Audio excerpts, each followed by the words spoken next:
but I pray it don't lead me to do what I don't have to. So guide me, oh Lord, and protect the gay, oh Papa. Protect. Said I've been trying to keep my cool. They say it's up to you. You had to be the fool. I said the fool for who, my fool.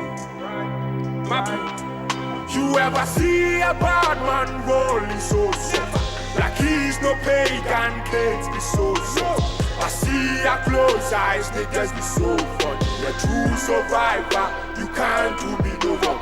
Ever seen a bad man rolling so like he's no pagan, kids be so I see your close eyes, niggas be so funny. A true survivor, you can't do me no wrong. This my fourth day being homeless. I don't wanna say I'm feeling hopeless, cause I know, and you know, we all know. Man a trapper, can't vote bro never. This the fucking Kweku Rasta.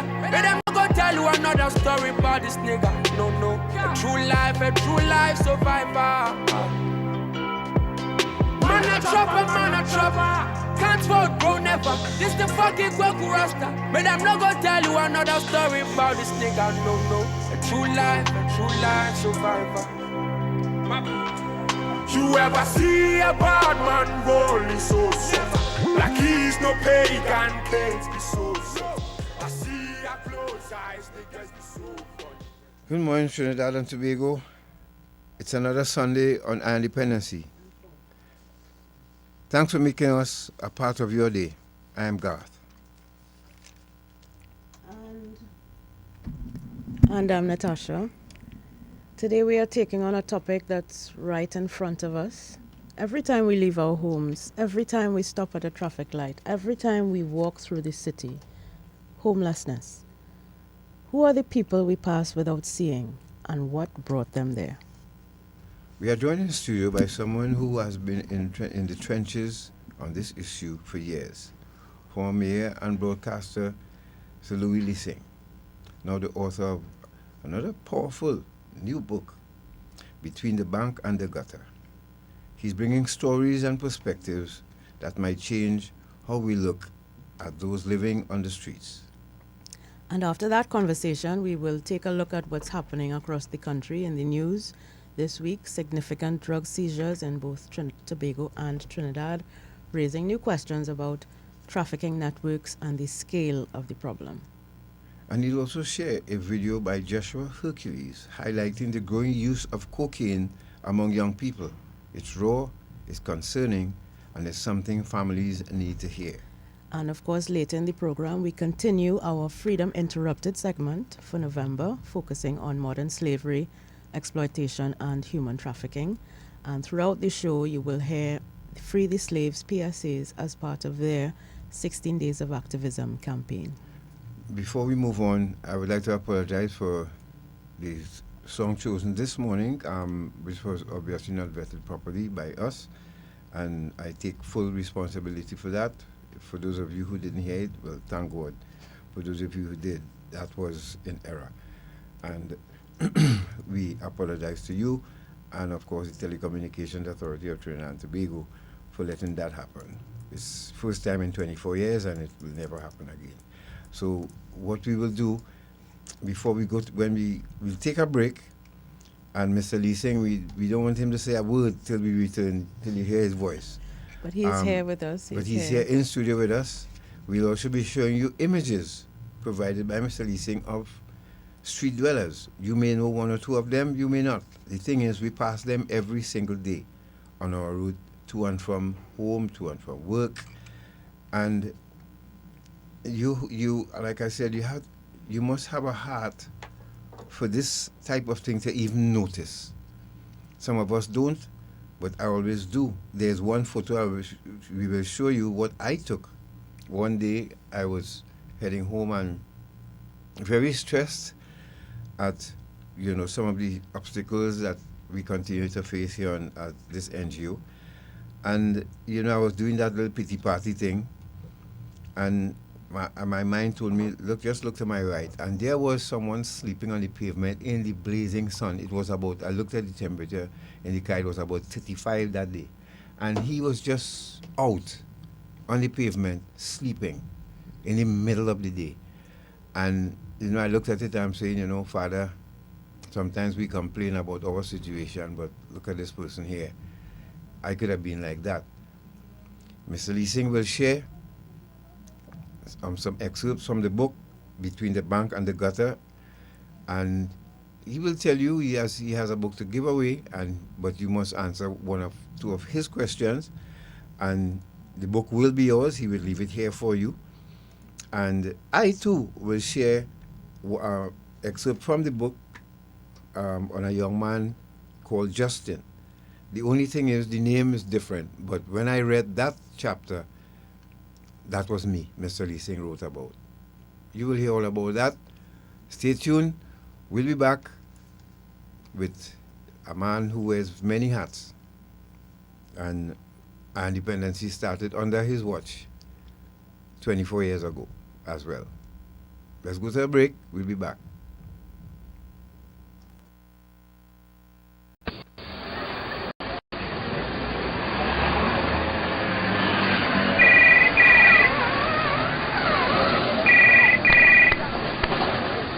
Hello? Hello, Mr. Dobson here from HMP London. Can I speak to Mr. James, please? This is Mr. James speaking. Thank you. Can you hold the line? I have a call coming through to you, sir. Sure. Hello, Daddy. Hello, yes, Brian? Daddy, I'm just calling to tell you that I'm locked up in the UK for drug trafficking. Oh, yeah?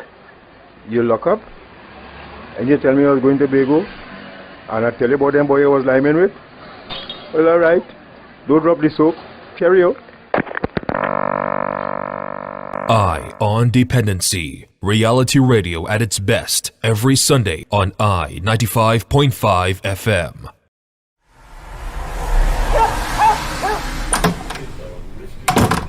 Oh gosh, it really making hot today, boy. Mommy, what you drinking? I'm trying to cool down in this heat. Beer is not for you though. Only adults can have alcohol. But mommy, alcohol is not for you either. Pregnant women not supposed to drink alcohol. Where you hear that? Mr. Gart from Iron Dependency was telling us in school about fetal alcohol syndrome. That's what babies get when mommies drink while they're pregnant. I don't want a brother or sister like that, mommy. Okay, you're right. I'll go drink water instead because I want this baby to be a happy, healthy child just like you. Thank you, mommy. Drinking while pregnant can have devastating consequences. Think before you drink. A message from Eye on Dependency. Hi, I'm Adrian Alexander, Caribbean Regional Coordinator for Free the Slaves. During the 16 Days of Activism, we unite to end digital violence and human trafficking. As men, the way we act matters. Choose consent, no exceptions. Do not ask for intimate photos online. Do not pressure or share someone's images. It may cause harm and fuels trafficking. If a friend shares non-consensual content or contacts minors, speak up. Remove harmful posts, set boundaries, and report exploitation. If you suspect human trafficking or the exploitation of minors online, call the national hotline. In Trinidad and Tobago, that number is 800-4288. That number again, 800-4288. Real strength is respect. Consent is not optional. This has been a public service message from Free the Slaves and the Caribbean Coalition Against Trafficking in Persons. With Garth and Natasha. Eye on Dependency with Garth and Natasha. Reality radio at its best, where every life is a biography. Sundays at 10 a.m. and exclusively on I-95.5 FM. And streamed live on the Eye on Dependency Facebook page and YouTube channel.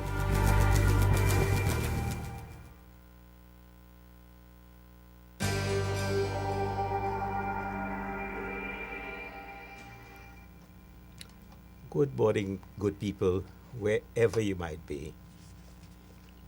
It is really a joy being here with Garth and Natasha. I think it's the first or second time I'm in studio with them in all the decades that they have been doing this program. And I want to congratulate and commend both people for what I think has been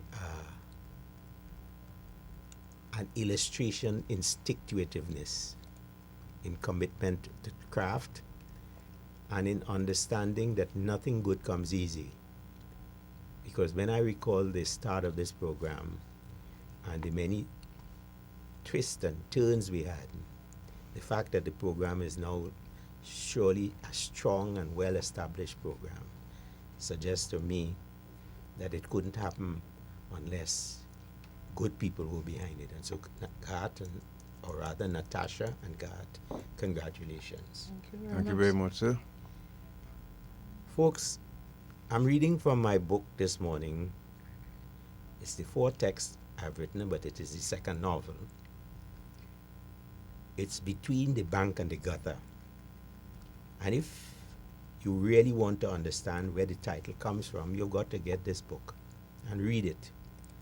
But I'm hoping this morning that I can give a fairly good introduction. And so I'm going to begin on page 32, which is in chapter 4 of the book. Over the decades, the reports were no longer rumors.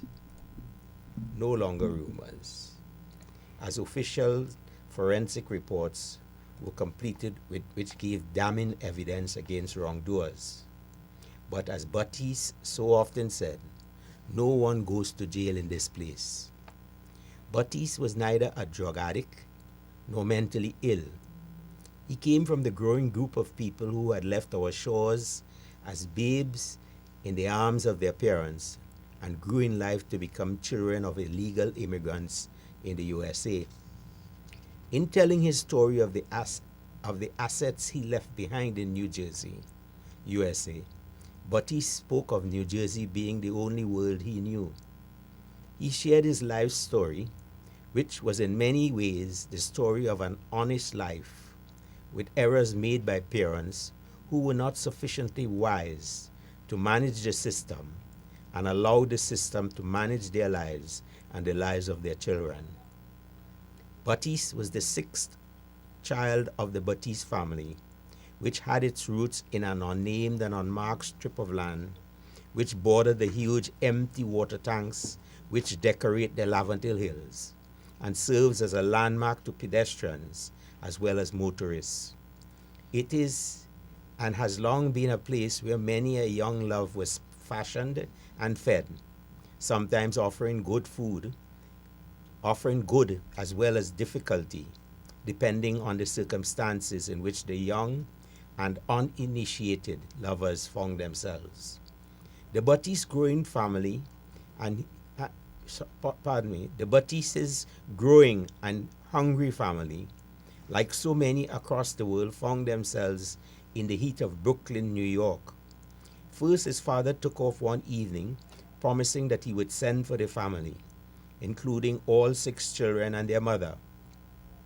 Baptiste shared with anyone who would listen that his father kept good on his promise, and over a 3-year period, the Baptiste children left at the end of the dry season, 2 each year, with he, Baptiste, his youngest sister, and mother being the last to make the trip to be united with his father and 4 siblings. Baptiste had good parents.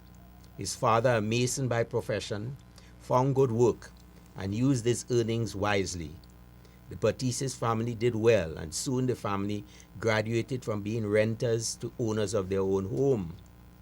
Baptiste and his siblings excelled at their academics.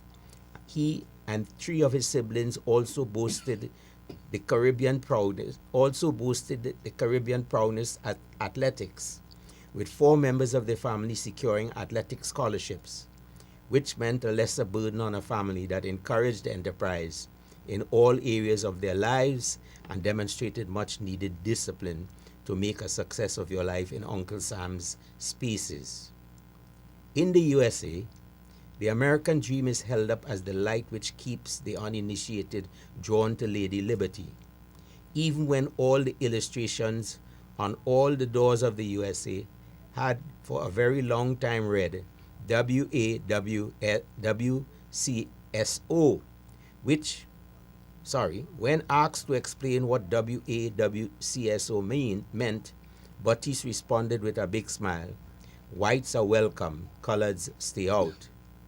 Still wearing his leather jacket and with the unmistakable accent of one who had lived the life of a Yankee, Batiste replied, "Brother, you better get used to the meaning. It is real, and it is this which will flood the streets of Port of Spain as more like me are stuffed on planes and brought here.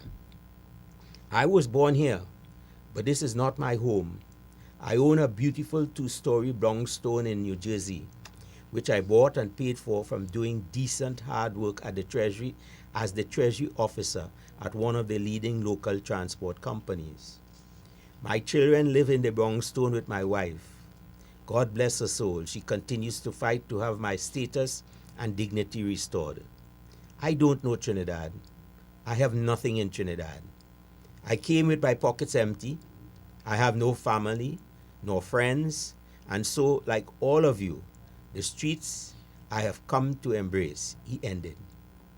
Batiste never talked about how he found himself on the streets of Port of Spain despite being the owner of sound assets in New Jersey. He never mentioned his siblings, who all held strategic positions and, like him, owned chunks of the American dream. All 6 Batiste children, like too many who arrived in the United States of America on a tourist visa, simply blended in and became names with faces. They did what good citizens, and in their case, good people do, and with discipline, professionalism, and hard work, they succeeded. Neither they nor their parents ever returned to Trinidad, and none of the members of the Batiste clan ever considered seeking to have their status regularized. Put another way, they never sought to become legal residents of a place that was truly their home. His siblings, like Batiste, scaled the walls, leapfrogging to success, and with success had each found partners worthy of the New York City Batiste clan. In 3 decades, the Batiste family had worked and discipline experienced success and established its network of family, friends, acquaintances, work colleagues, employees, and above all, became owners, both individually and collectively, of small but valuable chunks of U.S. property. Then one evening at approximately 8 o'clock, Batiste was reversing out of his driveway, and in his haste he did not see one of his neighbors pushing her 18-month-old daughter in her stroller. Batiste told the police he never saw her step onto his driveway. She told the police she was in the middle of the driveway at the time he closed his door and turned on his engine. Both she and her daughter were struck by Batiste's car, with neither receiving any serious injuries. Yet the court ruled against Batiste and sent him to prison for 3 years. He fought the sentence and sought to establish the truth in his matter. As he proceeded one night during the first 6 months of his term, officials of the Counter Immigration Agency showed up, took him out of prison, and 2 weeks later, he was on an aircraft bound for Piarco, Trinidad. This action, action by Uncle Sam, began a long and harrowing nightmare for Batiste, who, had he been one made of feet of clay, may have succumbed to the temptations of narcotics of one kind or another, or the pressures of his mind invited nightmares may have imposed on him yet another sentence of being an inmate of the mental health institution, which was familiar to many a street dweller. most recently, Harry. If you're just joining us, you're listening to Dependency, and that was an introduction to our discussion today on the homeless. What causes it? As you heard in the promo, is it drug use, alcohol, loss of income? What? There are many, many things. And remember, you can, in the blink of an eye, end up without sight, disabled, or on the street. It happens, but we still cannot wrap our minds around how this happens. And that was Mr. Lee Singh introducing this morning to us. Natasha?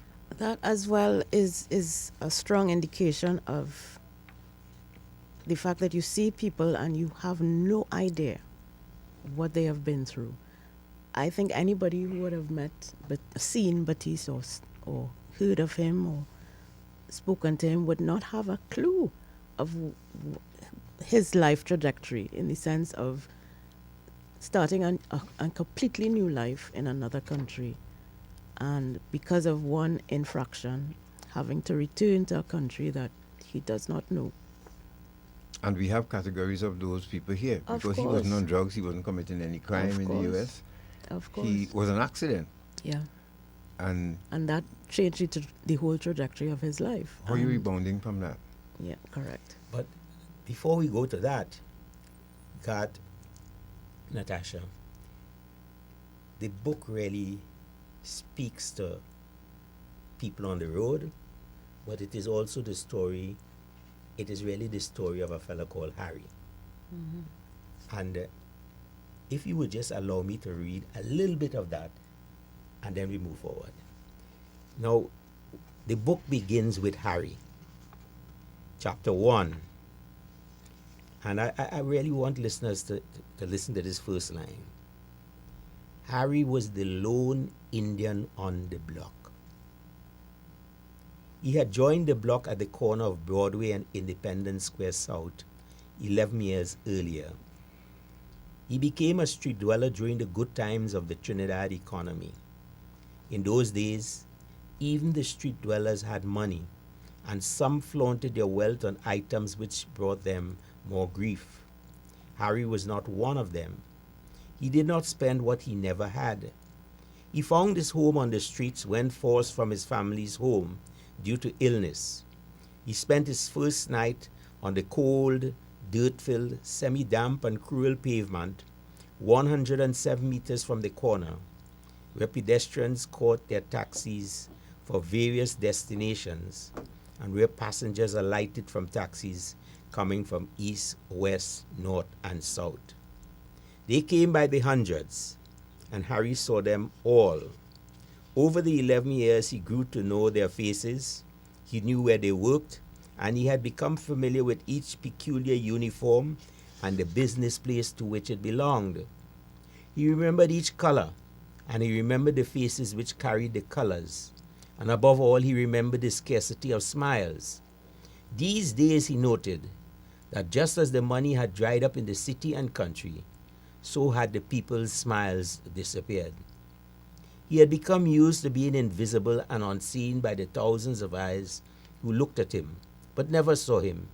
He was conscious of how rancid he smelt, and he marveled at the thousands of nostrils that passed him, but seemed to have never smelled the terrifying odor his person distributed, which he knew could be smelt and felt a mile away.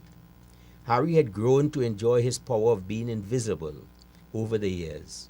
His sharp eyes often caught sight of someone he knew well from his better days.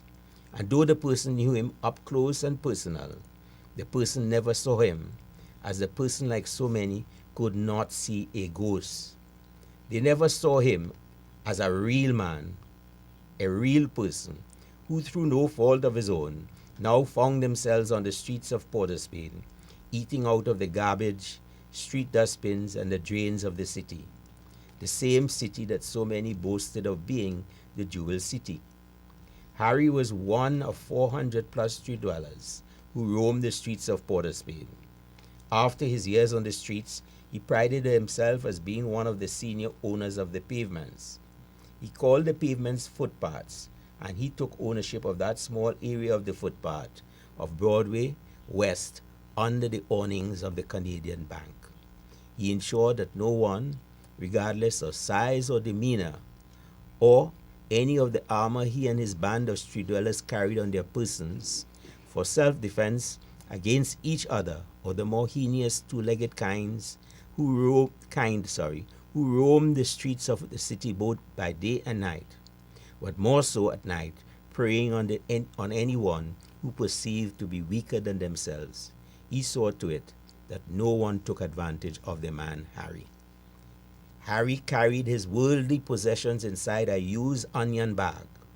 The bag was of loose weave, and no doubt was so constructed to keep the onions from spoiling during their long voyages to the Republic.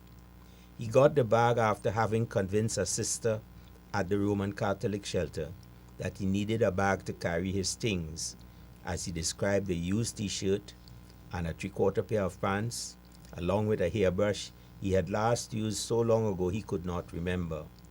Among the contents of his bag was a pair of socks, with a hole on the left big toe and an equally large-sized hole on the heel on the other side of the pair of socks. Inside the onion bag, Harry also carried 2 loaves of hops bread. Both loaves showed strong signs of decay, with mold covering as much as 1/4 of each loaf, which appeared clammy, having been placed in the plastic bag and being stuffed between the meager possessions of clothing. So that's your opening chapter. And that gives you an indication of, well, that kinds of guide you about what to expect as you go into the book. What life is like on the street. I mean, his powers of observation. I mean, he himself being invisible to everyone around him, but being so observant still. But Tony Fraser was the only man who picked up on my first sentence. Harry was the lone Indian on the block. Now, that, Natasha, I don't know, but I grew up at 102 Frederick Street, Port of Spain, which really is just obliquely opposite T&Tech on Frederick Street. It was an exciting place and time. But we window shopped with our grandmother many times, walking downtown. So I have a good sense of Port of Spain. And then once I started to go to school, primary school, I, unknowing to my parents, would roam, get a sense of beyond the Park Street which was our border. You know, the parents give you borders, you can't go beyond. And then so I have a sense of Port of Spain in those early days. So did Tony Fraser, who lived on Henry Street. Okay. And Tony, in his review of the book, talked about it. He said, at that time, the street dwellers were really Indian people, Indian men mostly. Today, the reverse. So it gives you a sense of the changes that have taken place. When I was writing it, I didn't think it was a major point, but I thought I should illustrate what I was seeing in Port of Spain. And bear in mind, what I have written is really a fiction of my thoughts and things like that. You know what's really hitting home for me? The fact that in this studio sitting here, I'm one that was bred on the streets, or I could have ended up a street dweller if I wasn't arrested in time. And I think that is what saved me, because when I got arrested in Callian's band room, when retired Senior Superintendent Franklin Edwards and Corporal Joseph knocked on the band room door that December 1990, and told me I was under arrest for larceny. I had already, the reason why I was staying in the band room, because the apartment where I was staying in, I sold the furniture when the lady went out for a weekend, tell me to keep an eye on the place. And when she came back, she told me I had to leave. So I asked the band leader, the band owner, who was Arthur Marcel at the time, and Stokely, and I said, well, let me stay in the band room, please, because until I get somewhere. And that is when I started stealing the equipment.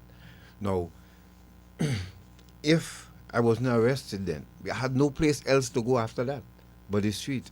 But the nights I spent in Port of Spain, after leaving home, this is why Justin hit home so well to me. Because when my mother decided, Lord Father, kill my son for me, please. And I decided, before she finally got taken too long, let me leave the woman's house. Because I had sold some drapes at the time, and I said, but she won't go to kill me for drapes, boy. But by that time, she was fed up. So the thing is, I lived among, dwelled among, I moved around homeless people. And there was one, you know that Henry Street, Mr. Lee Singh, there's a car park where they sell doubles there now, right? Just between sports and games and that leather place, there's a car park right there where they fix it. And there was a booth. And I remember coming in like around after midnight, I put a bag, I always had a bag. Most vagrants, we had bags, right? With all Yeah, Harry had his onion bag. Right. and I put my bag in that booth to go look for cocaine. And when I returned, when I opened the door, first thing that hit me was the foulest stench. And I said, but when I came here just now, it wasn't smelling so. It turns out that a vagrant, a homeless person, decided he go in and bed down there for the night. But he dropped a load in the corner on the left side of the booth before he did that. And my bag now between him and the seat. So I had to bend over him. Listen, I was hearing my heart pounding because I know if that guy was startled and woke up, I would have gotten stabbed. Because you know, most homeless people have that a weapon to protect themselves. And I had to lean over this man with my feet outside on the ground and pick up my bag. Ladies and gentlemen, I have seen both sides of the fence where that is concerned. And I always thank God now I live to speak about it. This is why this here is a lot to me too as well. And we're going to go to a break, and when we return, Shortman, once he finishes, cleans up the song, he will play the images for you and play the song over that, and we come back and we continue. I would like to share, Justin, with you all another powerful piece from Mr. Lee Singh here in this book, because Justin, you could change the name to God. No, I would never do that. And strangely enough, I never knew that was your story. Basically? I never knew that was your story.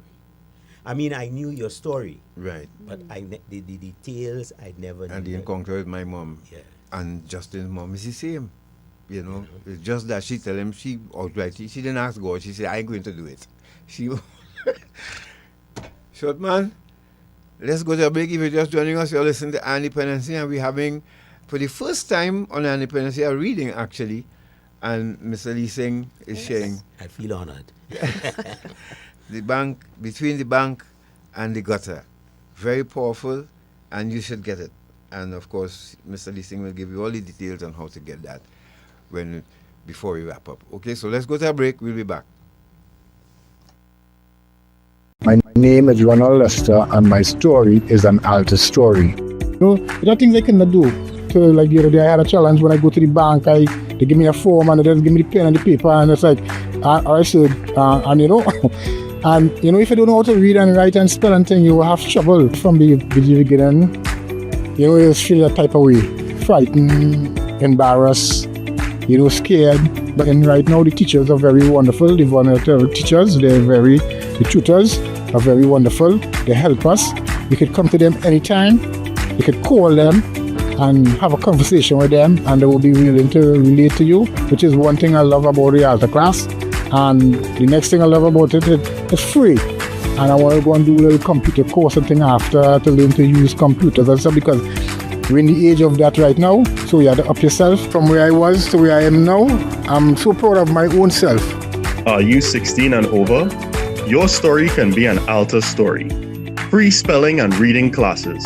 Sign up at Nalis Libraries Wednesday, 3rd September, or call 708. Hi, I'm Adrian Alexander, Caribbean Regional Coordinator for Free the Slaves. For the 16 Days of Activism, we unite to end digital violence and human trafficking. Parents. Traffickers target children through games and social media. Talk early, talk often. Create a family tech plan and explain the risks of fake jobs or modeling offers. If harm happens, stay calm, support your child, and report.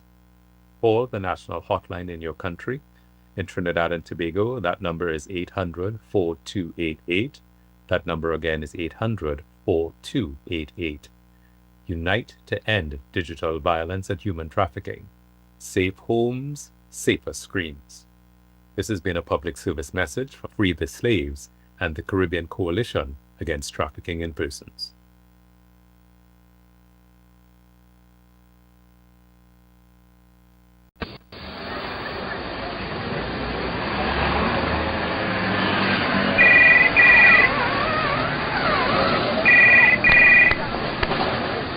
Hello? Hello, Mr. Dobson here from HMP London. Can I speak to Mr. James, please? This is Mr. James speaking. Thank you. Can you hold the line? I have a call coming through to you, sir. Sure. Hello, Daddy. Hello, yes, Brian? Daddy, I'm just calling to tell you that locked up in the UK for drug trafficking. Oh, yeah? You lock up? And you tell me I was going to Tobago? And I tell you about them boy I was liming with? Well, all right. Don't drop the soap. Carry on. I on Dependency. Reality radio at its best every Sunday on I 95.5 FM. Don't miss it.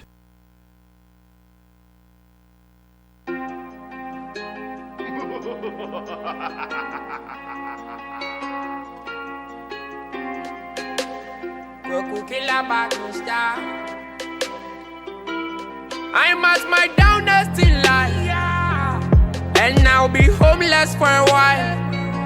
I know it's unbelievable, cause I had a home few days ago. It's been hell for me and the boys, but I pray it don't lead me to do what I don't have to. So guide me, oh Lord, and protect the gay, oh Papa. Said I've been trying to keep my cool. They say it's up to you. You had to be the fool. I say the fool for whom I fool. My fool. You ever see a bad man? So like he's no pagan, can't be so. I see your close eyes, niggas be so funny. A true survivor. Afraid of them, rightly so, because some of them attack people in Port of Spain on many occasions. You know, and so I know people don't really have much affinity or, you know, even sympathy or empathy for them. Some say the deeds they're paying for. But that book, that what you shared there on the first which should disabuse us of that idea, because everybody has their story. And if we only take the time to investigate it, as you would have found, Mr. Lisa, when we did as mayor, yes. When we did the street dwelling exercises, yes, we found 4 categories of street dwellers. Drug addicts being the biggest category. Yeah. Mentally ill people being the second biggest category. Deportees, followed by people who just fell through the cracks. But drug addicts and mentally ill people, and both are intimately tied. Of course. It is unfortunate that as a society we have not addressed either. And we have men and mostly women. men.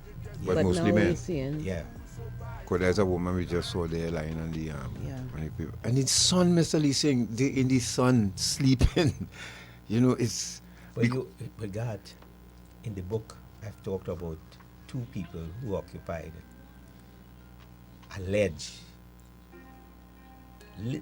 but that is something that I saw. 2 of them on this ledge, narrow ledge, one sleeping so, one sleeping so. And this is very dear to me because I saw one or two of my colleagues who I served with in the military ended up on the streets as vagrants. I wrote Exolia's prayer when I saw that. Let me just share, so short man, keep it looping, right? Keep the images looping on, and let me share this now. This is chapter 5 of the book. This identifies the chapter I identified with. Regulars who commuted by night at Upper Broadway on the night when the street dweller trials were over slowly arrived. There were mixed emotions among the group. Some of them showed strong signs of anxiety and fear, and there was a spirit of uneasiness among them. Though they sat as they would on a normal evening, the Broadway atmosphere was uneasy and electrifying. To add to the complexity of the moment, people, who some described as do-gooders, kept passing by and offering food in boxes and plastic bags to the amazement of the street dwellers gathered. Those who would at this time of the night be high on drugs now found themselves restless and disoriented, having been both off the street and without substance of their kind for near 96 hours. This period of uncertainty encouraged an involuntary migration out of and away from Port of Spain. Many moved with haste away from the capital city, and just as many went underground, hiding in dark places they would not normally frequent. The word making the rounds was that there were less than 30% of the original 400 on the streets. It was also evident of those who chose to remain. Some did so in defiance of the actions of the mayor and city, while some were at that point of their existence where they could only do what they had done every day of their lives for as long as their memories could communicate. Law for the street-dwelling population had finally arrived. If it was intended to produce order, it achieved the opposite. For the first time since citizens began to occupy the streets and turn them into their homes, there was an organized pushback by the city, and in response, street people began to speak about their rights to live on the streets of the Republic. That evening, the panchayat took on a different tone, and participants did not sound as street dwellers had previously done. Now, the chatter suggested that the city had inadvertently created a band of urban combatants. There was a talk about oppressors and the oppressed, and the need for protest. The plan to protest the next day led to a campaign to capsize every garbage bin in the city. Justin, celebrating 3 years on the street, surprised the panchayat when he said in a voice that stammered, "We should set fire to all the garbage bins across the city. If the mayor wants war, let's give him real war. I say, let's create a bright, well-lit city," he added, with an aggressiveness no one in the community knew he possessed. Now, Justin was like so many on the streets, present yet always absent. He was a small person in build and stature. Justin was no older than 25 years of age when he arrived on the streets. At the tender age of 16, he had been encouraged to sample a bit of white powder in a cellophane packet. Justin was the third member of a trinity of young, talented DJs who knew the music that moved the young people of Port of Spain. They were in demand, and their popularity managed their every mood and action. Each party demanded that they took the latest event and themselves higher than their last performance, and in doing so, arrogating to themselves a kinship which each sound system vied for and for which some have died. One unfortunate night, Justin was feeling unwell and arrived late at an event. As he hustled from the vehicle which brought him to the event, he was greeted by the promoter who said, "Boy, you're late. You want to bust my gig?" Justin smiled and responded, "No, boy, I'm not well." Immediately, the promoter put his hand in his pocket and produced a small cellophane packet with a white powdered substance. Justin, though just 16 years old, recognized the substance for what it was and responded, "Nah, boy, I all right." The promoter, who knew the distribution of his goods depended on sampling, said to Justin, "Hold on to it. You will feel better," and stuffed the packet in Justin's shirt pocket. Justin got to his turntables and, despite the bad flu which riddled his body, played his heart out and truly took his audience to that rare place all DJs aspire to each time they take center stage. The mic man that evening was in sync with his DJ, and he, in step with his friend and colleague, controlled the minds of the partygoers while he created the bridges between the messages aimed at the minds, at the rhythm of the pulsating spirits and body. When Justin finally announced that evening, "Justin is out," he was exhausted and perspiring, which most attendees noticed.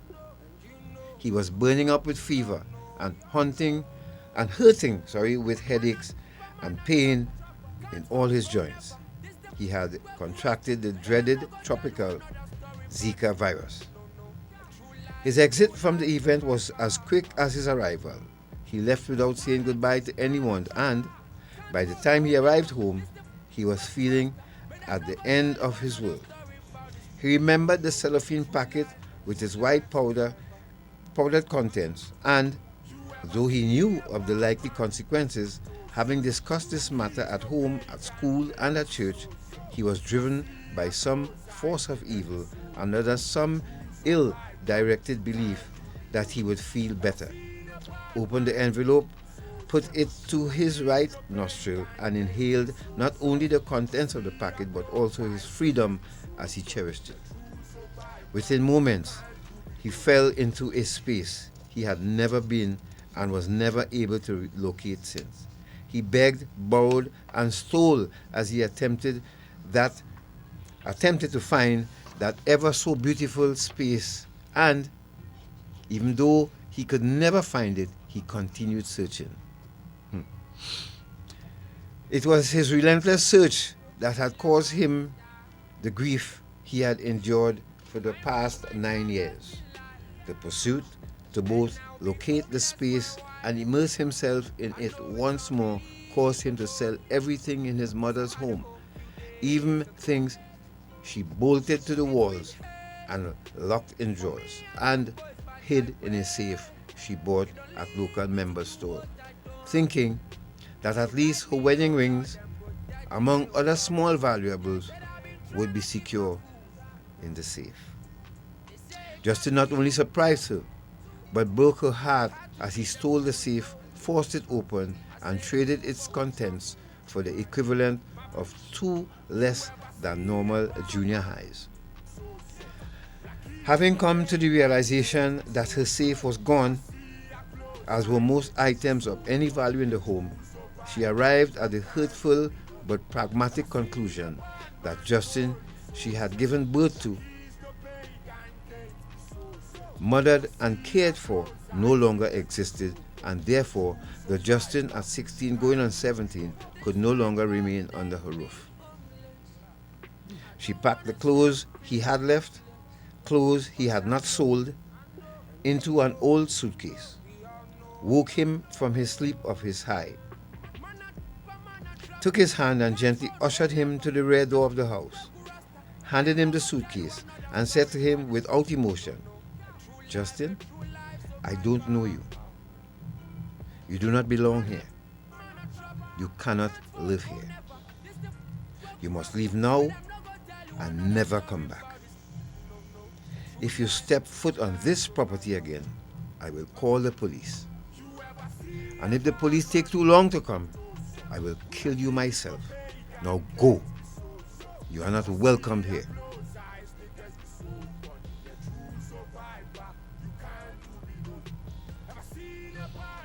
Justin walked out of the garden Justin walked out of the garden that surrounded the Petty Valley house, which was no longer his home. In his now semi-high state, he could not grasp the extent to which his life had changed in the last 10 minutes. He merely took to the streets as if being led and walked all night away from Petty Valley. When he awoke around noon the next day, he was deprived of his suitcase and the designer sneakers he owned, and which he had loosely placed on his feet as he left the only home he ever knew 16 hours earlier. As he became conscious of his environment, he began to shiver. Justin did not know by what means, but he now found himself lying on his back beneath a bench at the St. James Park, where many came to purchase homemade ice cream. The sun was high in the sky and the day was Saturday, but none of this mattered to Justin, who recorded his first night on the streets of Port of Spain as a street dweller. He continued the search for his heaven, traveling on a serpentine road driven by his fastidious of drugs of any kind, and he quickly learned to scheme, lie, and tell tales to secure money to purchase drugs. Soon he exhausted the circle of his friends, neighbors, and people he knew from his past who may have given him a gentle wave. In his world of perpetual high, he often misread a nod of the head from someone he knew, casually to mean friendship, and would pursue and harass the individuals for money until the person found a way to chase him away permanently. This happens so much. Now, people say, well, he always crying. But listen. No. You see this? You can relate to that story? Yeah. Because I took my mother's jewelry, my mother's bracelet that she got from her mother, and rings. But I think the difference with Justin and you is Justin was a child. Yeah, but the mother used tough love. You know what things, Mr. Lisi, you know many things you put in this chapter here about tough love and a mother admitting to herself that you're no longer my son, you know. Go from here. Not many mothers could do that and had the ability to apply tough love because they don't want to see their son. Now, hear what we encountering now, Mr. Leasing. We have some youngsters out there, and later on we'll play that video of that young man who reaching out to young people and parents about children using cocaine right now. Here's what happened, Mr. Leasing, in Trinidad and Tobago. Child end up in St. Anne's. St. Anne's keep them for a week or 2 or 3. If the child is aggressive, the parent don't want them back. It's either you take him to an institution provided by one of the individuals where you have to pay $4,000 a month to keep them, or if you cannot afford it, where a child going to end up? On the street. This is the problem we're having right now in Trinidad and Tobago, and this is why this moved me so much, because this is the same scenario happened with me and my mother. But like I said, she asked God to kill me. This mother said, I'm going to do it myself if you come back here. Because this is what some parents reach to. That's the stage some parents reach. So I don't know how you managed to capture this here, but this is powerful. I have some other stories to tell. So I don't know if you want me to go on. This is a short one. It's chapter 8. Pablo, among the voices of the street, was more commonly known as Hop and Drop, as his walk, due to an injury to his left leg, left him with one leg shorter than the other. The injury caused him to walk slowly but each motion gave an image of a man with a walk which suggested that his legs were mechanical. And looking at him from a distance, you saw the rhythm of a body, with one leg rising much higher than the other, offering credence to the name given to him. The many who frequented the Chinese wholesaler, where Pablo had become a permanent fixture, also knew him as Hop and Drop. Pablo was to many the quiet beggar, as he never asked for anything, but sat with his legs crossed, with a worn aluminum bowl in front of him. Those who saw him and were moved to kindness would bend and put what they possessed and wished to part with into Pablo's bowl. Pablo wisely kept an ordinary plastic bag of no fixed color, in which he placed dollar notes given to him, making sure he left one single dollar in the bowl along with the coins. When more than 3 notes were in the bowl, he would cunningly look around, particularly across the streets, to observe just who might be looking. And when he felt convinced that no one was minding his business, he would draw 2 of the notes, leaving the single dollar bill with the coins. He had reasoned years earlier that this way encouraged people to be generous to him. Pablo was another of the casualties of life, who, when struck by the blows inflicted by an unfaithful partner, had simply walked away from his home and changed his address to downtown Port of Spain. The story is told that Pablo had worked as a tailor with his own establishment on Laventille Old Road. Laventille was a village linking Port of Spain with the eastern districts. One night he worked late in the anxiety to provide the best for his wife and 4 children. He closed his workshop near 10:30 p.m. and walked a short distance to his family home. He opened the door and was shocked to see his children watching television in the living room at the late hour of his arrival. He ushered his children into their bedrooms and made his way to his own sleeping quarters. When he attempted to open the door, it was oddly locked. He knocked and got no reply. Pablo took down the emergency key he kept inside his ventilation blocks above the door and opened the door. He found his wife naked and hugging someone who lay in Pablo's spot on the marital bed. Pablo said nothing. He closed the door, walked away from his house, and took up residence on the streets. Some believe the shock of witnessing the act of unfaithfulness by his wife sent him off his rockers, while others believed that she, by her actions, damaged the natural process which encouraged one's development. Regardless of the debate, Pablo remained a calm, docile person who conducted healthy conversations when needed. He never chose to make his bed at any convenient location in Port of Spain. He, however, chose to make his bed at any convenient location in Port of Spain. He also never returned to his shop or tailoring, but secured just enough to live his life on the sidewalks, doing what all other street dwellers did. If you're just joining us, you're listening to I Dependency, and we are dealing with a very near and dear topic. Well, one for Mr. Lee Singh, who has been a champion for years, for decades, about the homeless in Trinidad and Tobago. I remember, that even Mayor Murchison Brown, too, as spoke to us about how he felt about it. But Mr. Lee Singh,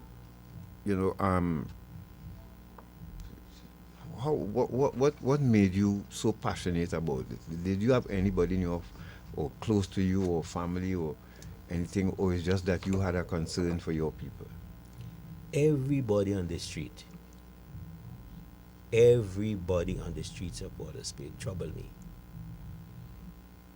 Largely because I have always felt that Trinidad has been a place of plenty. Trinidad, and you would know it, this is a society that has always had free education. Certainly in the last 60 odd years, we've had free education. Whether the education was good or bad, it's free. That is not the case in even other Caribbean societies. Trinidad has been a place where they have school feeding programs. So even though we ask you to come to school, you don't pay to come to school, but we give you free meals at school. And I therefore have long had a perspective what Trinidad should be. And Trinidad should not be a place where there are 400-500 street dwellers and perhaps nearly 1,000 now roaming the streets of the capital city. So if you ask me what drives me on this issue, it is that I am hoping that, or I rather want to make the point, because people often ask me why I write. And I say when I write, I do so with the hope that those who read what I write would either smile, would stoops, would become angry, would remember a line which they would quote at some time to someone somewhere. So for me, writing is a joy. But I have to write sometimes because I am driven. And I am driven. I long for the days when there are no street dwellers in Port of Spain or anywhere in Trinidad and Tobago. And that is possible. Even as we are a country without the kind of liquidity that we have squandered, we can still be a country without street dwellers. But we have to be brave to do the right thing, to put in place the kind of plans that will begin to free the society of the challenges that are self-inflicted. We have inflicted ourselves with street dwellers. You know, we have not been serious about managing mental health. And I remember when, as mayor, we did the street dwelling exercises, there were 4 major categories we saw on the street: drug addicts, mentally ill people, deportees, and then people who just fell through the cracks. It is that overriding concept that helped me to crystallize the structure and the execution of writing Between the Bank and the Gutter. The title of the book isn't by chance. If on an evening you go down to Independence Square and you go to the foot of the Canadian Bank, the large Canadian Bank there, at the corner of Broadway and Independence Square, you would see a panchayat of street dwellers. And they all sit with their backs to the glass or the marble, and they're talking, but they ain't really talking to anybody because there's no conversation going on between them. But in seeing that on more than one occasion gave me the idea that maybe I could get some people to smile when I write about a panchayat going on between street dwellers. Maybe I could get them to stoops. You know, maybe I can energize them to get up and want to do something.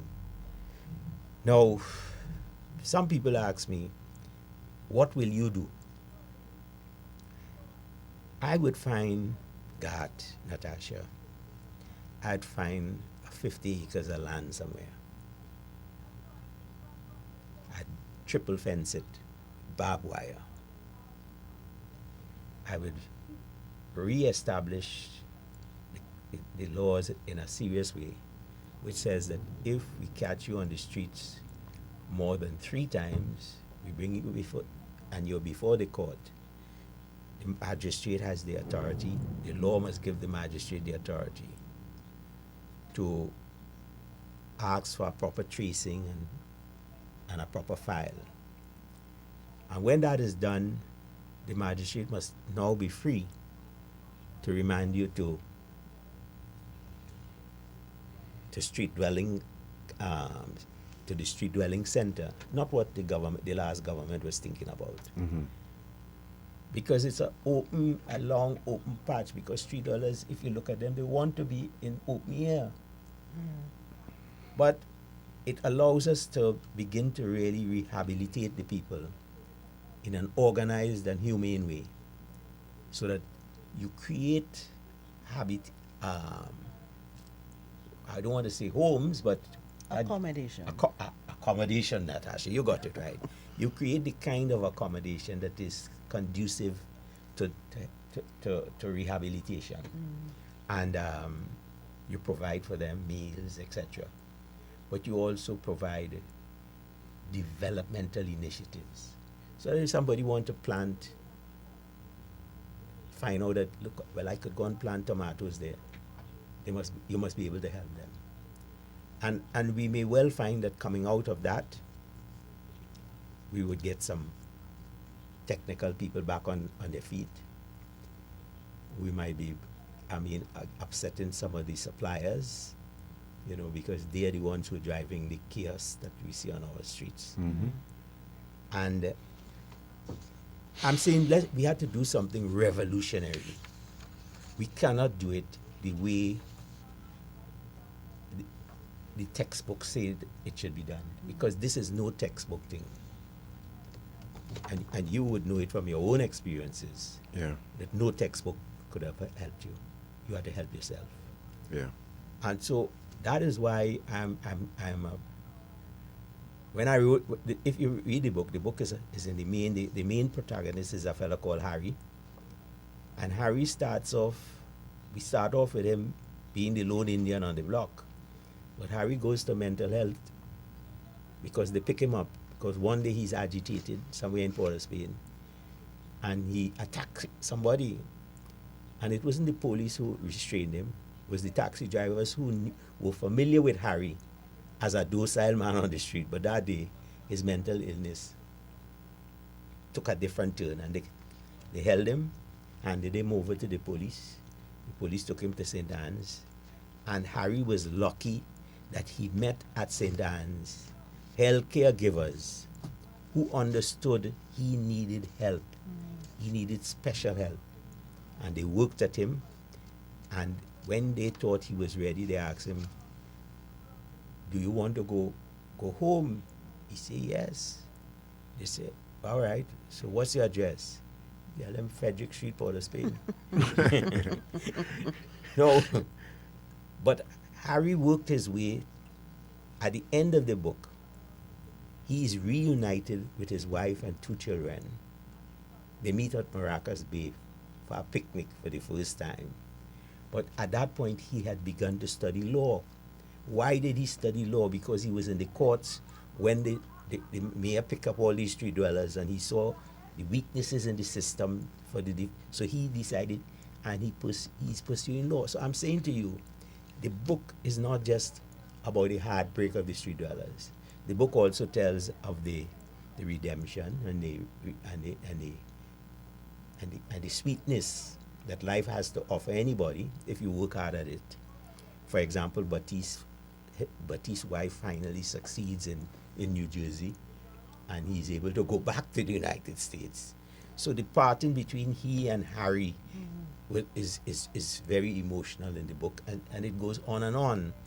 So, God, all in all, I really hope you finish the book. Yes, I will.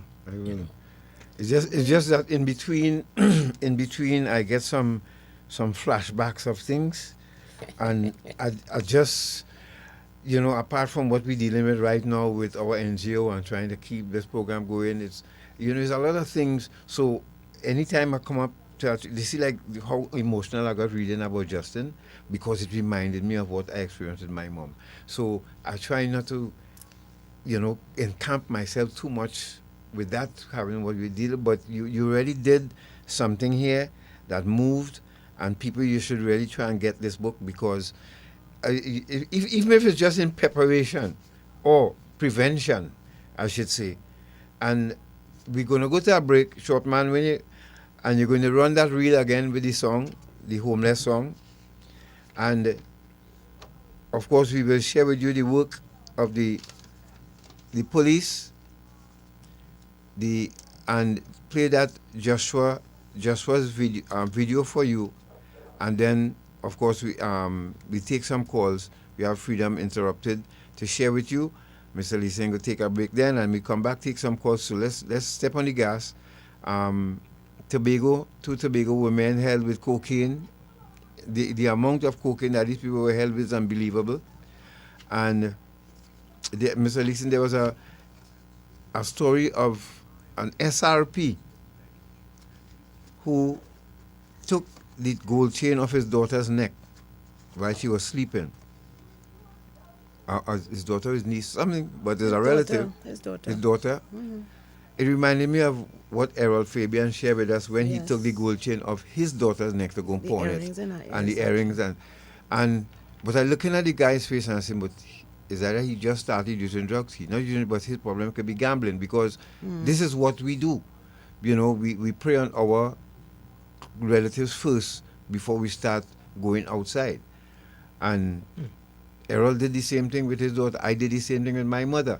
So I'm hoping that the police service could get him help, or if he needs help, but there is something to learn from that. A man taking off his daughter's gold chain, and he went and pawned it by a pawn shop.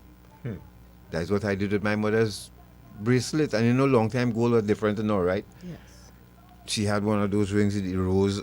Listen, my mother, I went by White Dilemma with that. I pawned it first, and then I went back and asked them if they'll buy it, and they bought it. So she lost that, and she got that from her mother, who possibly was gotten it from her great-grandmother. A lot of families in Trinidad and Tobago going through a lot of losses with children on drugs, and we pray for you this morning and hope that Mr. Lee Singh don't do a part 2 in this book and you end up in it. Let's go to a break. But the truth is, a number of people told me, Louis, you have to finish this book. I said, but I have finished the book. They said, no. We want to know what really happened with Harry. And whether he went on to defend it, street dwellers, and that kind of thing, So and they may have to include Tobago, because I understand the population of homeless people are increasing in Tobago. Do you know this is something we have been speaking about for decades too as well? So we hope that, and we plan to do some documentation of what we will see in Tobago. We'll tell you about that later on. But let's go to a quick break. Let's come back quickly and deal with this and get some calls in from Mr. Lee Singh. You're listening to Dependency. We'll be back. How long is the break?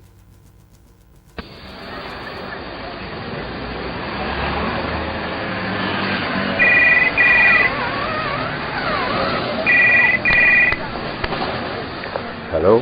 Hello, Mr. Dobson here from HMP London. Can I speak to Mr. James, please? This is Mr. James speaking. Thank you. Can you hold the line? I have a call coming through to you, sir. Sure. Hello, Daddy. Hello, yes, Brian? Daddy, I'm just calling to tell you that look up in the UK for drug trafficking. Oh, yeah? You lock up? And you tell me I was going to Tobago? And I tell you about them boy I was liming with? Well, all right. Don't drop the soap. Carry on. I on Dependency. Reality radio at its best every Sunday on I 95.5 FM.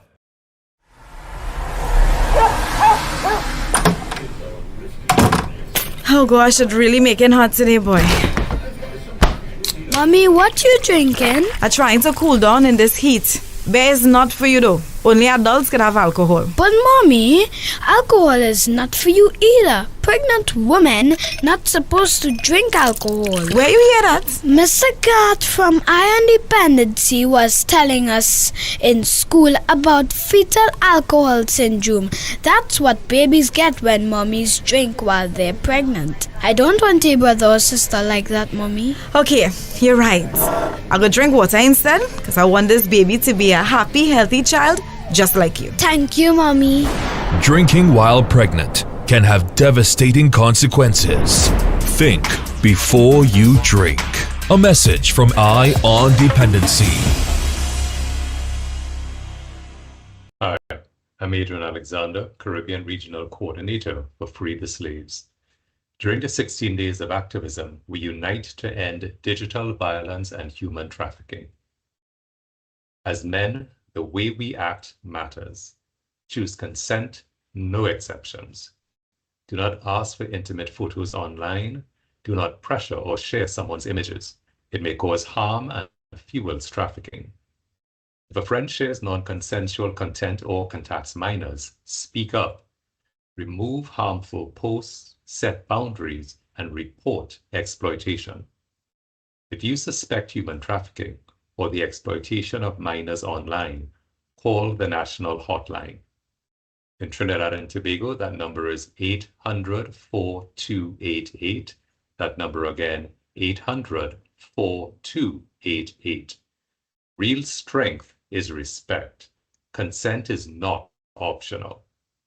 This has been a public service message from Free the Slaves and the Caribbean Coalition Against Trafficking in Persons.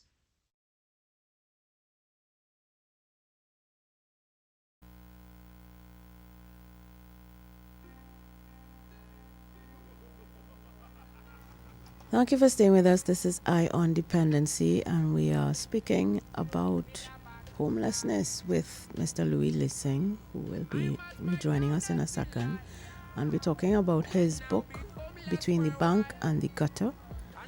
And it's a book of fiction. Let me start by reminding you of that. It's a book of fiction, but it really encapsulates some of the experiences and thoughts and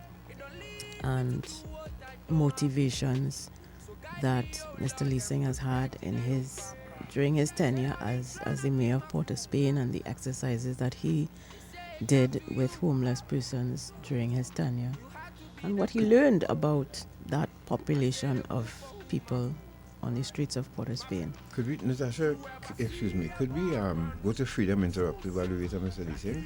And sure. Yeah. So Yeah. folks, just hang on. We're gonna go to Freedom Interrupted from Mr.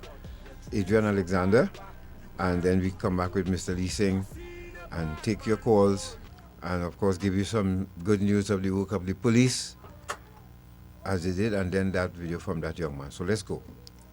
Video K Short Man. Let's go straight to K Short Man. Good morning, Garth, Natasha, and all your listeners and viewers on Eye on Dependency. Welcome to the November 2025 episode of Freedom Interrupted, a production of Free the Slaves. I am your host, Adrian Alexander, Caribbean Regional Coordinator for Free the Slaves. In our update this month, we'd like to pay tribute to Dr. Olivia Smith of Barbados, who passed away earlier this month.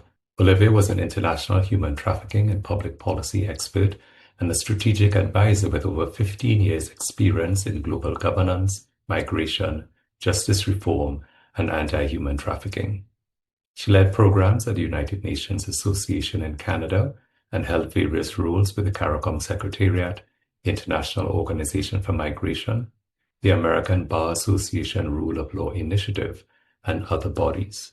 Dr. Smith advised governments and multilateral bodies on legal and policy reform, briefed the United States Department of State and UN agencies, and shaped strategies on migration and human rights. A former fellow at the University of Oxford and visiting scholar and a fellow at McGill University, she led policy labs and contributed policy recommendations to the UN Human Rights Council and Canada's Immigration, Refugees and Citizenship Canada Immigration Review.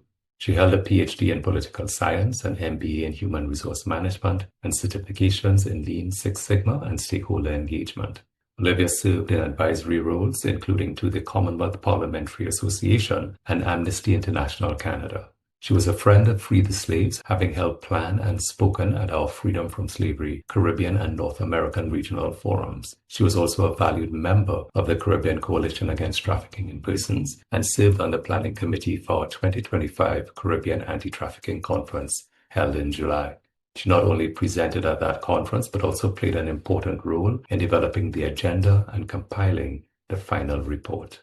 Dr. Smith is survived by her 2 children, and she will be sorely missed by her family, friends, and colleagues in the regional and global anti-trafficking movement. The period November 25th to December 10th marked the 16 days of activism to end gender-based violence. This year's theme is Unite to End Digital Violence Against All Women and Girls. In observance of the 16 Days of Activism, Free the Slaves is collaborating with the Caribbean Coalition Against Trafficking in Persons to produce several radio public service messages on how to end digital violence and human trafficking. These messages will be played on select radio stations in the Caribbean during the 16 Days of Activism. And in addition, we have created several reels to bring some visuals to these messages for replay on social media platforms. We're posting these messages at midday Eastern Caribbean time during the 16 Days of Activism, speaking to young women and girls, parents, men, policymakers, and the wider community, outlining tips for them, respectively, to end digital violence and human trafficking. Free the Slaves is also joining RET International in marking the 16 Days of Activism, as we continued our shared commitment to protecting the most vulnerable to exploitation. Gender-based violence and human trafficking are deeply interconnected. When women and girls face discrimination, lack of protection, or economic insecurity, the risk of exploitation increases. Addressing these harms requires coordination across sectors, communities, and borders. In the Caribbean Coalition Against Trafficking in Persons is bringing together government agencies, civil society organizations, survivor leaders, and international partners to strengthen policies, prevention systems, and survivor-centered support. Free the Slaves is honored to serve as Secretariat for the Coalition, supporting collaboration and shared action across the region. Ending gender-based violence and human trafficking means more than awareness. It requires sustained, multi-sectoral engagement and regional commitment to protecting dignity, safety, and freedom. Also, during the 16 Days of Activism, Free the Slaves is collaborating with the Department of Public Security of the Secretariat for Multidimensional Security of the Organization of American States. Together, we reaffirm our shared commitment to ending human trafficking in all its forms, including emerging threats of digital exploitation and abuse. Trafficking is a profound form of gender-based violence that disproportionately impacts women and girls, especially those facing intersecting vulnerabilities. Digital platforms, once tools for connection and empowerment, are now increasingly used to recruit, exploit, and abuse. Online harassment, non-consensual image sharing, and digital manipulation mirror the power imbalances that fuel trafficking offline. We must center survivor engagement and leadership in all responses. Women and girls who have endured trafficking and online abuse offer critical insight into these evolving threats. Their expertise is vital to designing policies and programs that are survivor-centered, gender-responsive, and rooted in human rights. Survivors are not only witnesses to injustice, but leaders in the fight to end it. Together, we call on governments, civil society, the private sector, academia, and international actors to create inclusive, safe, and compensated pathways for survivor participation, support survivor-led and digital safety initiatives, strengthen legal frameworks to address both physical and digital exploitation, promote education and public awareness campaigns to prevent trafficking, and enhance international cooperation to protect victims and prosecute perpetrators. As we honor the resilience of survivors during this campaign, we recommit to addressing the structural online and offline inequalities that allow gender-based violence and trafficking to persist. Together, through survivor engagement, leadership, collaboration, and action, we can create a future where every woman and girl's life is free from violence and fear. Finally, Ms. Shamir McKenzie, a member of the Leadership Coalition of the Caribbean Coalition Against Trafficking in Persons and founder of the Caribbean Survivor Network, was one of the keynote speakers on behalf of survivors at the United Nations General Assembly's appraisal of the Global Action Plan to Combat Human Trafficking on 24th November. Shamir highlighted the progress that has been made over the years in that survivors are now shaping national strategies, advising governments, and leading to crime which earns its perpetrators an estimated $236 billion per year.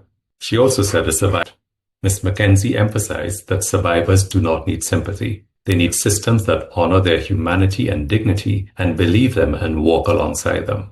Survivors are not here to inspire pity, she said. We are here to inspire policy. We're not here to decorate agendas. We're here to direct them. We're not merely voices. We are strategists, analysts, leaders, and architects of solutions that work. Thank you for joining us for this episode of Freedom Interrupted. Tune in next month for more news and reports on our efforts to address human trafficking and other modern forms of slavery across the Caribbean. For further information, please visit the Free the Slaves website at freetheslaves.net and the website for the Caribbean Coalition Against Trafficking in Persons at ccatip.org. I am your host, Adrian Alexander, Caribbean Regional Coordinator for Free the Slaves. Eye on Dependency with Garth and Natasha. Reality radio, at its best, where every life is a biography. Sundays at 10 a.m. and exclusively on I-95.5 FM. And streamed live on the Eye on Dependency Facebook page and YouTube channel.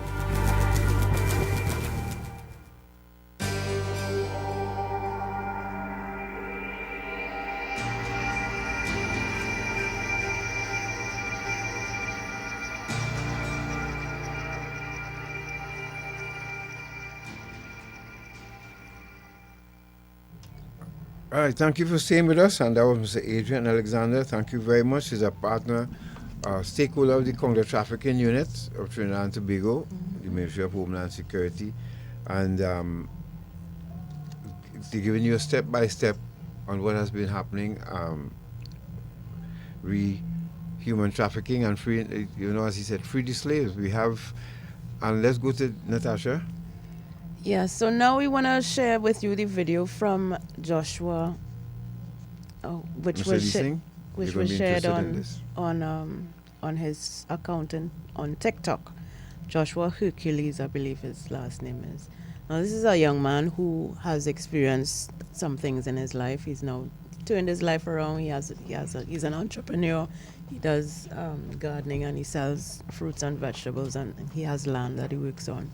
And he has made this observation on his TikTok channel about youth cocaine use in Trinidad and Tobago right now. So his message is really one of advice, not just to young people, but also to their parents, so that they would be aware of the kind of people and activities that their young sons especially are involved in right now.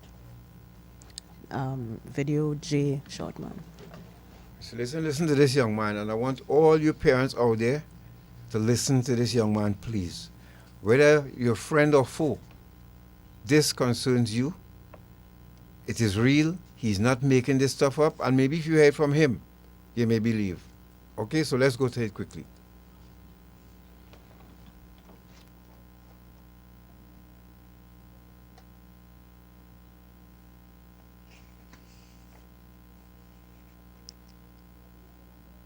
Short man. Video J, please. I'm in my garden and something real, but I'm right about now and I need to talk about it. And if you're a parent, you have a teenager on your hand, preferably a boy child, that is go out and lime. I will listen to what I'm saying carefully. Because we're going to talk about my song real stupid. I don't want you to say no my child, I just want you to really think about what I'm saying. The big brothers are wrong. The uncles are wrong and the fathers are wrong. All the family figures, I want to check on all the little family. Check which part of the lineman. Check who is the friend. Because right about now, plenty of them doing coke and feeling like the in real thing and they're not in nothing. The linemen in places and sniffing coke, doing lines and feeling like they're in something. And need all to check on all their loved ones. This now matter where I wash my hand from here and I wash my hand from she. All I remember what going on in the 80s and in the 90s. You understand? Where we had a dread social fallout where plenty young people was ending up on the road mad. You understand? Check all their family. Check all the young ones. Don't just say he had none here talking to he again. Better you pull him square. You understand? And find out what it is going on. Plenty of them doing this coke thing and figure, well, all right, the rich could do coke, so them could do coke too. The support system that the rich does have, for if they have a mental breakdown while doing that, is not the same support the poor does have. It might sound stupid. It might sound foolish, but check all their family members. I know what I'm saying. I just deal with real youths out there. Real youths, community to community. Check all their family members. Check the youths and them, you understand? And make sure that them understand it. If there is no weed there, make sure they understand that. What the rich could do and survive, the poor will never be able to do and survive. Always remind them of that. Plenty of youth men going in all kind of holes, you understand, and liming and figure, yeah, boy, they're doing pink cocaine and blue cocaine and the snorting and figure, well, yeah, boy, they're in something. Boy, I just talk to them and get them to real, let them know they're not nothing. It is just those that are high and that crazy music make you feel like you're real dread. You're real dread and you're real done up. You understand? Because you will get the matrix on that dread head and you even know when you get the matrix. You understand? So talk to all your family members. Check the little holes and them which part of linemen. Carry them for a little drug test. Get back at least involved in the life. Because plenty, when I tell you plenty, it's not just the pills and the weed. The pills and the weed, well, alright, they all know it are wrong. I can't say, well, how all they should go about it, but all they have to show these youths and them the dangers. The dangers, you understand? That if it is that thing go to the head and then even they're able to hold the head what it could become. You understand? But right now the trend, the youths and them feeling like, yeah, but I have a big chest into something because they're doing lying. Who pointing in pipe and smoking 16, 17, 18, 19, figuring something, you understand? You know nothing. You know nothing. You know nothing. Being a little jughead, you know nothing. Take what I'm telling you. And they ain't no insult. They just to show you that, hey, I was out there once, you know. I was out there once. I grew up in a fast-paced community. Coke was like nothing. The selling of cocaine was rapid in my community. You understand? The old community I used to live in was a coke block. My deceased father used to deal with that in a big way. You understand? So here we are telling all the youths out there, the marijuana is small thing. Better you burn a weed or some kind of thing. You might still catch back. But you see that piece of mad thing what they're doing over there? And going back in home and hiding and licking all the shot. Trust me, parents pay better attention to your children and which part of the lineman and who the lineman with. Right, so that was Joshua Hercules talking about a situation that we have been speaking about here on Iron Dependency for some time now, and maybe coming from him it will hit home, but it really is. And I think what he is calling on parents, and as well I would put in there as well men in our society, to do is to be vigilant and aware and try to help persons who they know and can see are going down the wrong path, especially when it comes to drug use. And I'm calling on the adults out there, again, who giving our children these drugs to use. Stop it, please. We don't want to have a nation of young people who, between St. Anne's and the streets, we have a lot of them right now. It's too many right now. I am calling, you know, be the adults that we grew up around. You see, long time when we went on block, the adults used to run us off the block and run us home. Get those children off the block, please. I'm begging you all. It is not nice out there right now. And it is going to get worse. At least let us protect our children. Because you're an adult, you feeling good to have 15, 16 boys and girls around you, giving them drugs to use? What kind of man are you? Stop it. Stop poisoning our children, please. Because it's not easy catching back from that, as this young man just said. It is not easy. That is the most we can do here. Rosemary, or from over there is Brooklyn, I think you are. We don't know yet about the data in Tobago, but we plan to get that going. Now, Mr. Leasing, you have a book to give away to our listening and viewing audience. And so while Natasha, we prepare for your call at 6223937 to speak with Mr. Leasing and tell him what you thought about what you heard this morning and the book that he wants to give away and where you can get a copy of his book to buy. Natasha, we could just remind those who intend to travel again about where you're going and what you have in your suitcase. Remember, whatever they find in your suitcase, it is yours. Yes, and remember we have done numerous. This is part of our missions to the UK and the US. It was tracking these very instances, these very activities, trying to transport drugs from one country to the next. Now, 2 women have been held in Tobago for cocaine possession. They were attempting to leave Trinidad. Police seized cocaine and marijuana valued at more than $63 million, both in Trinidad and Tobago this week in separate busts, and arrested 2 Trinidadian women at the A&R Robinson International Airport in the Sister Isle. Image F. Shortman. Officers of the Special Investigations Unit, SIU, were involved in both operations. In the first drug bust, police arrested 2 women in Tobago minutes before they boarded a flight to Germany. Police said the 2 women, who are from Arima, are expected to be charged soon as they were found with cocaine with an estimated street value of more than $16 million on Tuesday at the airport in Tobago. Police said at around 2:57 p.m. that day, officers of the SIU were carrying out patrol duties and saw the 2 women about to board a flight to Frankfurt, Germany. As the passengers were being processed, one of the women, aged 27, was stopped and her luggage searched. Hidden among the clothing were boxes of cake mix. When the white powdery substance was examined, it turned out to be cocaine. Officers also examined the suitcase of another woman, also from Arima. The 20-year-old also had boxes of cake mix among her clothing, which when tested proved to be cocaine. The total weight of the cocaine seized was 11.757 kilograms, which had an estimated street value of just over $16 million, police stated in a release yesterday. Now, these are some very obvious warning signs that we would have identified for you during the years of covering these stories. Because if you are traveling, it's likely that these women, this is the first time they're traveling, because they would know, if you are a regular traveler, you would know that if you are boarding a flight to any European country, you're not carrying cake mix to a place where you could get cake mix very easily. So who are you carrying this cake mix for? That is one red flag.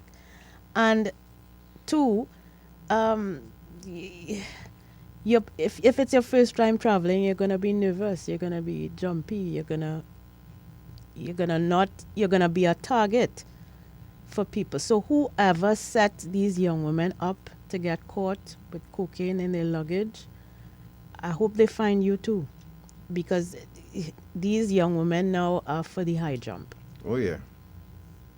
They are for the high jump. Oh yeah. Spending Christmas inside Carnival and long after that, so they could cancel everything right now unless they could afford the bill. Yes, and I'm studying now what circumstances would have led these women to take this chance Christmas with to their Carnival, lives. Natasha, because people want money now, and the people enticing other people now. Well, just take a quick trip and you could get money, all the money you need. But they don't understand. Sometimes they could be used as decoys. Yes. You never know, and a larger load went through somewhere. So, but I'm surprised that this is still happening to this degree, because when we were doing those stories in the 2010s, Garth, that was a regular occurrence, not just from Trinidad but from Tobago as well. And to know that it down a bit. Yeah, it did slow down. It did slow down a bit, but now maybe it's ramping up again, and we have to warn everyone, please, if anybody entices you or coerces you into doing something like this, please remember this is not going to end well for you, no matter how much money they promise you when you reach to your destination. It's not going to end well. That's right. And the next story, quickly. Image I, Shortman. Millions in marijuana seized in an unrelated operation in Trinidad on Wednesday. Police said between 1 and 4 p.m., SIU officers with support from the Interagency Task Force searched a house in Chaguanas after receiving information. They found 2 men guarding 413 kilograms of Colombian creepy kush marijuana with an estimated street value of just $47,687,266. $47 million.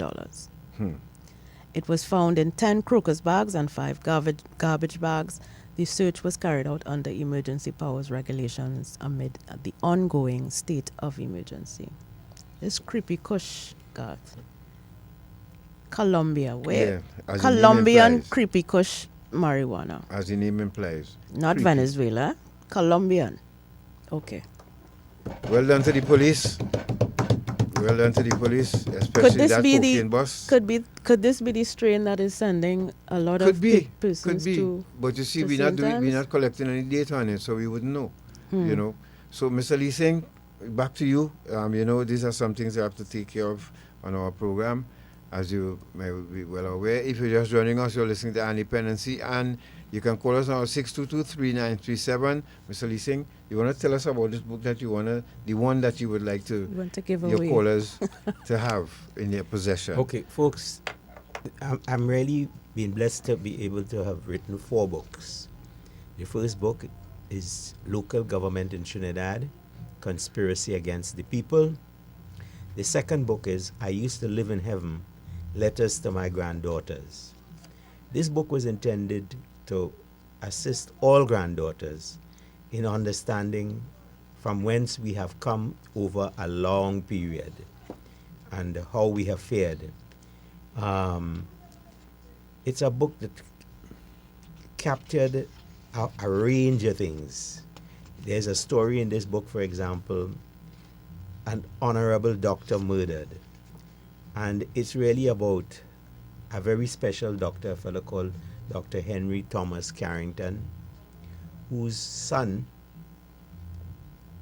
was murdered in January, was shot, and well, you could say he was killed in Fernandez compound in January, which was the carnival.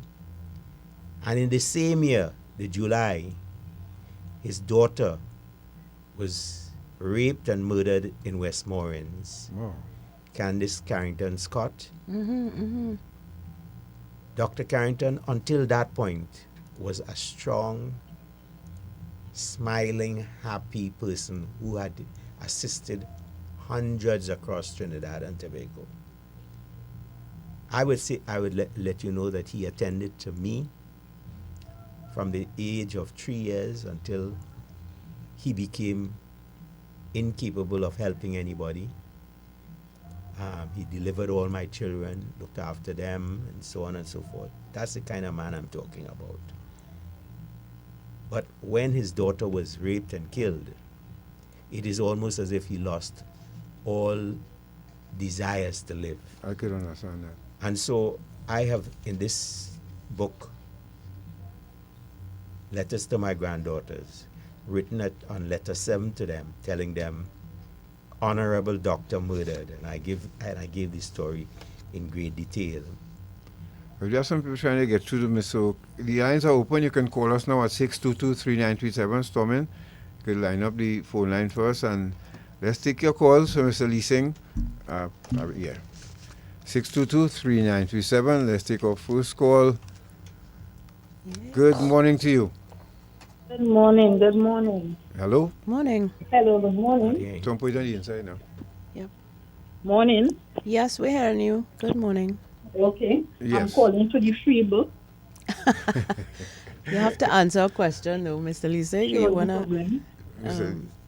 What question would you like her to answer? I would like to ask, what is the name of the street dweller who was the deportee in between the bank and the gutter? Aye. Because Lord. You would have had to have been listening from the beginning of the program to get that one. All I remember is his name was Henry. Can't remember the surname. But that was a well-read story. Is Henry or everything. Harry, yeah. All right, let's go for an easier one. What is the name of the main protagonist, which will be the main person in the book between the bank and the gutter? I wouldn't be able to see. All right. Oh, gosh. Well, this one should be the easiest of them all. I really want to give you this book. The title of the book, Between the Bank and the Gutter, depicts a certain location in Port of Spain, between the bank and the gutter. Where is that? Henry. No, sorry. Oh God. South Key and Broadway. All right, I'll go with you on that. Close enough. Close enough, but it's really Broadway and Independence Square. Oh, okay, Broadway and Independence. Okay. Yes. Yes. So you know the bank. It's the big Canadian bank there. Yeah. And the gutter is there for the whole world to see. Yes. All right, but this book you're getting is not the one that we're discussing this morning. But I'm giving away this book because when God told me what are we going to do about it, I told him, I said, God, I want to give a book that everybody says to me, of the 4 books I've written, this is the best one. And so I'm leaving this one for you. What's your name? Should I give it off here? Yes. What you can do is call down. Can you call downstairs and leave all the information with the security? Because I would want to autograph it for you. Yes, he wants to autograph it for you. Okay, well, I can give you my name. Velda Charles Jeremy. Could you say that again? VELDA, Velda Charles Jeremy. Velda Charles Jeremy. GEREMIE. MIE. All right. You're related to the AG? Yeah. In-laws. In-law. Okay, nice. Well, you see. Yeah, I need to talk to you after. So Small world. But thanks for calling. Thanks for calling. And we will. You still call downstairs and leave your information, your right? name and number, so we'll know. And we will leave the book here for her to collect, Mr. Leasing. Yeah. Okay. Could you give me the number for downstairs? 628-4955. 4955. Yes. And just press 0 and the security will pick up. Okay then. Thank you so You're much, welcome. Valda. Hello, good morning. Hello? Morning. Hi, morning. Yes, go ahead. You're live, ma'am.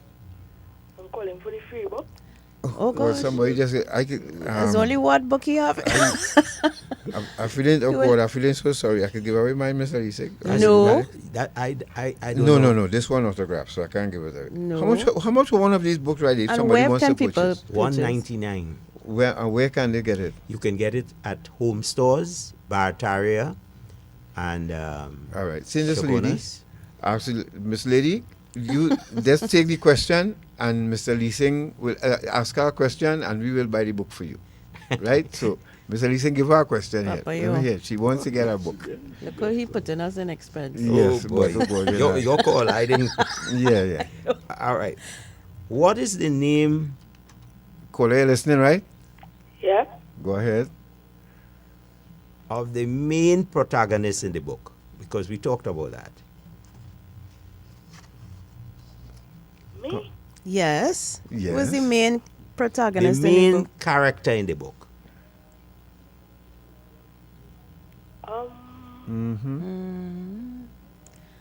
Da, da, da, da, da, da,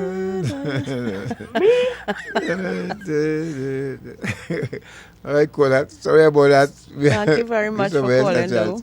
Hello, good morning.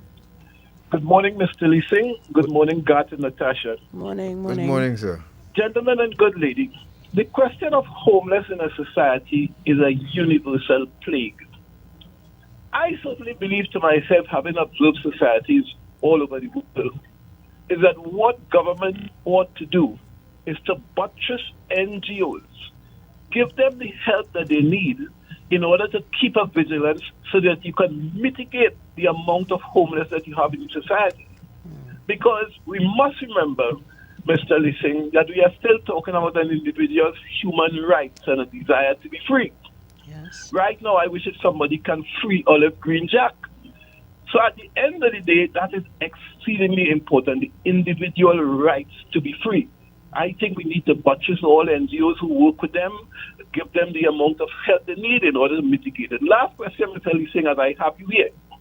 Having been mayor of the city and having been a politician for so long and a social engineer, tell me something. What advice would you give to the population of Trinidad and Tobago if a firefight develops between the U.S. military and Venezuela? Oh, Lord. I don't want to say to you, but that is a question I cannot assist you with. I don't want to do that. Hello, get it. I make the point all the time to people who raise these issues with me.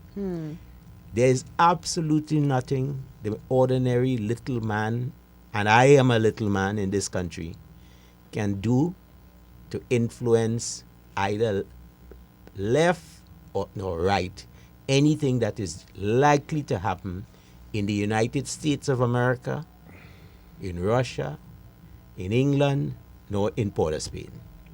That's how I feel about these matters. Good morning. Good morning. Hello, morning, Mr. Lee Singh, morning to the Dependency panel there. Mr. Lee Singh, there was a homeless shelter being built. I don't know if you mentioned it. Is that South Key? And the project has been stopped. Are you going to ask the government anything about it to continue the campaign to get people off the street? And as far as I understand, it was to go so far as to house the kind of like a halfway house for distressed, women and stuff like that. A social intervention.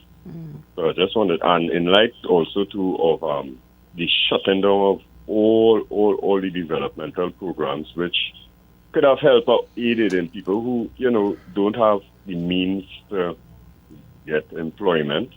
I think the shutting down of the programs would contribute. I got your point, and I want to repeat myself. Maybe people will believe I have become a toothless old man.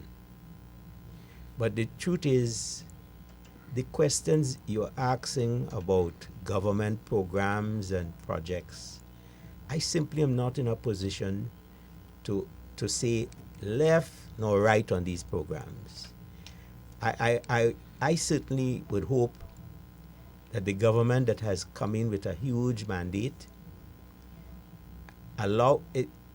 is in a position to be a transformational government, which is to say, there are things we have always talked about in this country that we'd like to see happen. For example, a fixed date for elections. This government has that power, and I would hope that they would do that. So I can comment on that, but I cannot comment on any program that has been stopped, because in more ways than one, I will tell you something. I didn't agree with a number of the programs that had started. I see a huge building being built for what's the building at the corner by the cemetery?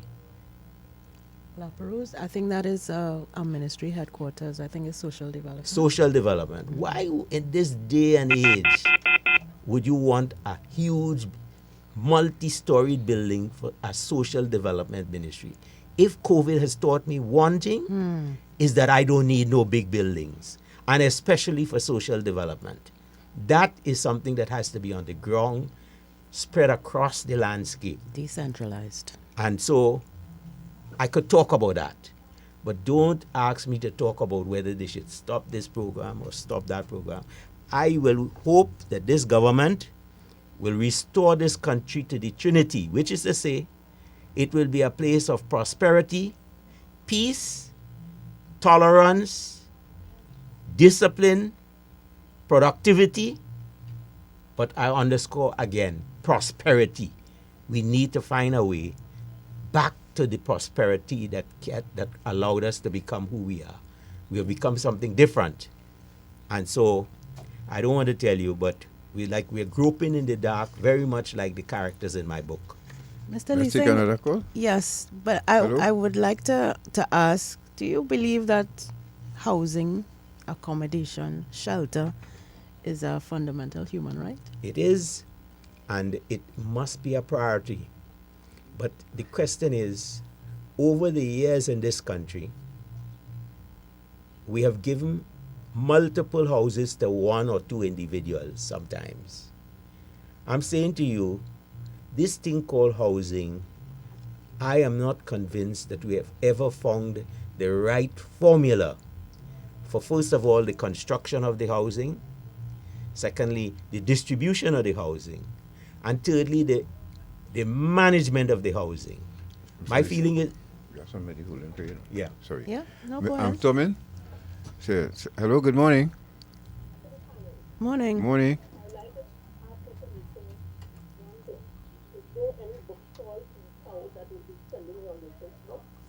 Yes, you can get it at the paper-based bookstore, which is on Alcazar Street in, well, I say St. Clair, but other people tell me is Newtown. But in South. In South, no. Unfortunately, no. The people who normally would have carried my books, the RIK people, they are under new management, and they decided not to take the book on this occasion. So, is there any way we could get it to you, or you could send someone? On Frederick Street. Well, we had, no, not on Frederick Street, but we have Metropolitan Bookstore on Arapita Avenue. And the home store is really carries a lot of the books. Home store, that's in Barataria and Shogunas. Home store. You got that, ma'am? Yes. Would be there. Can you post the book if you have any account where you can send me money directly to the account? Okay. Cost of the book and the posting and you can What I would do on this occasion, could you give me a name and a phone contact, and I would call you and make arrangements to get the book to you. Yes, ma'am. You can call downstairs, 628. If she's prepared to give it to me. If you want to give it on air, okay. Go ahead. Yes, I can. Sure. Go ahead. My name is Naomi Castillo. Naomi. Naomi. Castillo.